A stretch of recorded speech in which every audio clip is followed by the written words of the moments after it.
All right, welcome back. I'm a top step detective now, which means I supervise around 8 to 12 people depending on the day of the week. Some of them are off, some are working. On RealCopStoriesVideos.com, 286 stories, and now we're getting into detective stuff. And most of those 286 are patrol, gangs, vice, a lot of gross ones, a lot of funny ones, a lot of pranking, a lot of animals and weird stuff. So look those up. A lot of gross ones. One of my guys doing a search warrant, and it's not hard to get a search warrant. You get an informant, he makes a buy, we do a search warrant. Okay.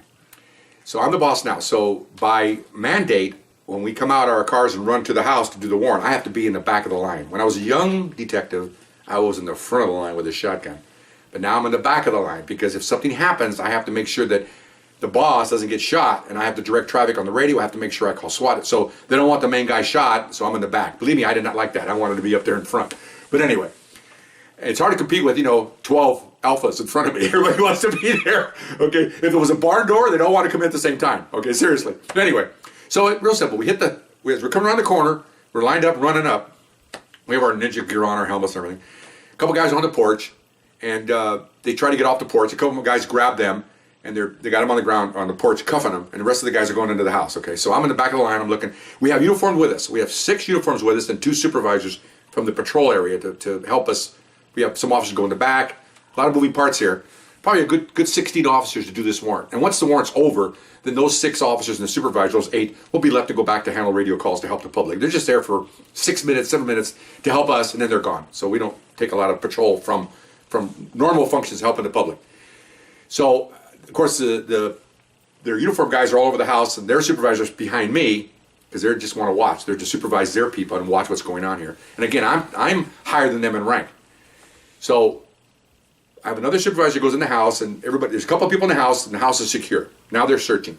So I go outside to get ready to dismiss the uniform guys, and one guy that they detained on the porch is starting to get sick. He's starting to do the dry heaves. Okay. Oh. So he goes, oh my God. Oh. So they turn him away on the balcony. This is raised up a little bit, the porch. They turn the suspect away so he can look out over the front yard, and of course he vomits. Okay. Well, what he had done was when we came around the corner, he swallowed a mouthful of Coke. Okay. So he vomited, okay, a huge chunk of vomit, okay, so we're all going, come on, okay, so then everybody's busy, okay, except one of my guys on the porch is extra, and I'm standing there. So I go, come on, let's go. He goes, yeah, so we go down on the grass, we're on all fours with a couple of straws that we found, and we're picking through the vomit to get out the cocaine. I'm picking through the vomit, and so is this subordinate who's a 3-year policeman that works for me. Okay, we're down there, doing this. Well, those 2 uniform officer sergeants, they're beyond belief that a supervisor would be doing this. Okay, so I'm down. Hey, you got that one. Okay, I got this one. I got one over here. Okay, so we get about 5 or 6 chunks, and then he gets them, and he gets an envelope, and okay, that's good. We're good. Okay, so he gets up, and again, my guys are developing a strong sense of support for me because they see that I'm one of them. I'm one of them. I'm not some supervisor out of the building come down here and tell me what to do. I'm one of them. I am a narcotic detective. Just happen to be in charge. Okay, proud of that. So I'm standing there, okay, good. So I throw the straw away, and these 2 sergeants come up. They got about, that time I had 26 years on, 27. These guys got like 10 years on, okay? And they walk up and they go, excuse me, detective. Yeah, what do you guys want? He goes, you're down there in the vomit. They go, yeah, so what? Oh, I wouldn't do that. I said, well, man, I said, I'm a narcotic detective. I said, we got to do that. We just do it. He goes, man, that's weird. Yeah, they're looking at each other. Yeah, oh boy, they're shaking their head the whole time. I said, well, it separates you guys from me. I said, I would do it every day of the week. I don't care. And I'm proud of it. I was on it. I'm proud of that.